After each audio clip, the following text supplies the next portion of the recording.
আসসালামু আলাইকুম। আশা করি আপনারা সবাই ভালো আছেন। আপনাদের সবাইকে সাইট টেকে স্বাগতম।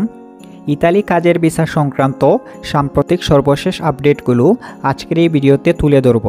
প্রধান আপডেট হচ্ছে বাংলাদেশি সহ সিজনাল ও বার্ষিক কাজের ভিসা বাংলাদেশিদের জন্য আটকে থাকা ইতালি মৌসুমি কাজের ভিসা প্রক্রিয়াকরণ পুনরায় শুরু হয়েছে।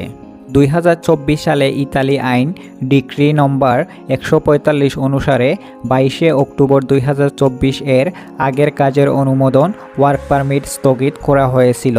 এই প্রক্রিয়া স্থগিত থাকায় কাজের ভিসা অনুমোদনগুলোর পুনরায় চালু করা হয়েছে। ঢাকায় অবস্থিত ইতালি এমবেসি ঢাকা মিশন এখন জেলায় প্রাদেশিক কর্তৃপক্ষ থেকে সম্মতি ক্লিয়ারেন্স পাওয়ার পরই ভিসা অনুমোদন বা প্রত্যাখ্যান করতে পারছেন। মোট প্রায় 40,000টি পেন্ডিং অনুমত বিচারাধীন আবেদন ছিল। এর মধ্যে 8,000টির বেশি নিষ্পত্তি করা হয়েছে। বাকি 20,000টি আবেদন শীঘ্রই প্রক্রিয়াকরণ আসবে। বাংলাদেশ ইতালি একটি মাইগ্রেশন সহযোগিতা সমঝোতা স্বাক্ষর করেছে। আবেদনকারীদের সতর্ক করা হয়েছে ভিসা প্রক্রিয়া বন্ধুত্বপূর্ণ এমারেটদের মাধ্যমে নয়, বরং সরকার নির্ধারিত মূল্যের মাধ্যমে সরাসরি প্রক্রিয়া করতে হবে।